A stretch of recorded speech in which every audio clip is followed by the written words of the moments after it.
Okay, so I'm back at Tractor Supply, and per request, I'm gonna go through things and tell you what I think about them. This video is for uneducational purposes. This is not advice, and you should do your own research. We're gonna go ahead and start in the feed aisle. We'll probably only do the feed aisle today because I'm here for feed. And let's just start, oops, my bad. Let me just start by saying, in general, I want to believe organic. I want to be on the organic chain, but I don't trust big companies. I don't trust the government. I don't trust three-letter agencies. So I don't know personally. What I'm trying to say is personally, I don't feed organic feed, but you do you. Let's look at the ingredients. Okay, so we'll start with the layer blend.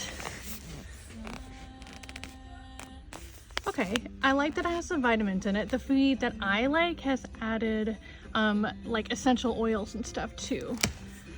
Organic canola meal. See, that's the kind of shit I'm talking about right there. Like, why? Why is there even canola meal in here?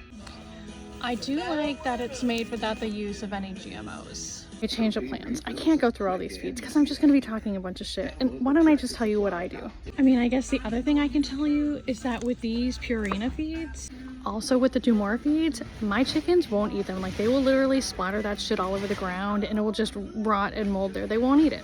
And my go-to brand is Nutrina NatureWise. One of the reasons why I love NatureWise products is because of the probiotics. And then you will see things like essential oil, star anise. I don't know about you, but I didn't see all that labeled in the organic feed. It's almost like the NatureWise product is more conscious of like actual natural products and essential oils and probiotics than the organic product. It's just my opinion. I mean, it's not, it's on a label.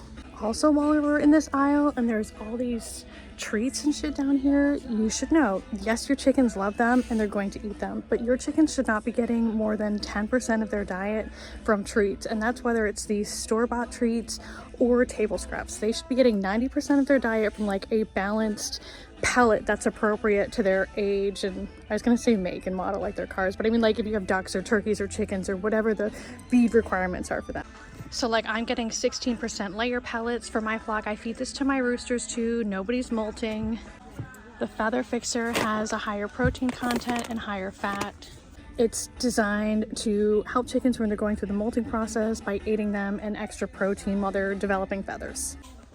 Chick feed is going to come in crumbles. It's 18% protein. And that's because chicks also have different dietary and like vitamin needs as they're developing. This is a new product. I've never seen this before. Harvest Blend textured layer feed. It's 40 pounds and 23 bucks.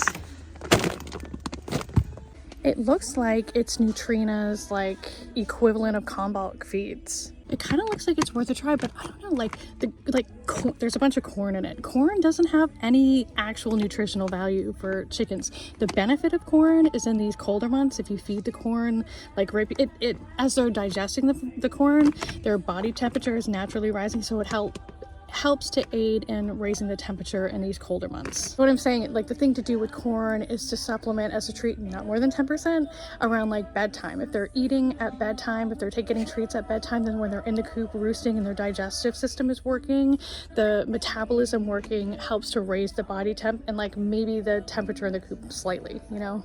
Lastly, I hope nobody walks down here. Lastly, while we're on this aisle, I have to talk about one more thing. Actually, two more things. The first is this incubator right here. Listen, we all loved it. I loved this incubator. I used to have like 6 of these incubators. I used to hatch exclusively from the Nurture Right 360. And then I don't know what happened. Well, maybe it was because I was hatching like 1,000,000 chicks a year, but all of a sudden it just stopped holding temp and humidity. I purchased new machines and it was almost like they started making things differently, or maybe they were getting their like implement supplies from a different, anyways, I can never get them to hold temp and humidity. There is hot spots in the middle, cool spots around the edge, and I just started having terrible hatch rates with them. And this seems to be the story across the board. It seems like now the incubators that we all swear by are, of course, the Brinsies. My preference is the Brinsie Ovations, the EXs, the ones that incubate with the pointy side down, and they have the automatic humidity features. There is a scratch and dent section on the Brinsie website where they sell discounted items. Also, machines like the Hatching Time Cabinet Incubator, Matacoop X, and Chikosi. I haven't used them, but people who I know and respect use them and love them. And finally, I will close out with this, something I like. These are actually my favorite waterers. I even like the 1 gallon waterers. I think they're good for if you have to put medication in the water because everything is always measured by 1 gallon. I like that I have to clean them and change them every day because it keeps my birds with fresh, clean water. And I think they're really easy to clean. The downside, and this doesn't matter right now because it's an icebox outside, is in the summertime here in Florida, black widows and brown widows like to make little nests up underneath there. Whoa, WTF, when did egg cartons go up to 79 cents? I really wish I didn't need to buy a couple of those right now.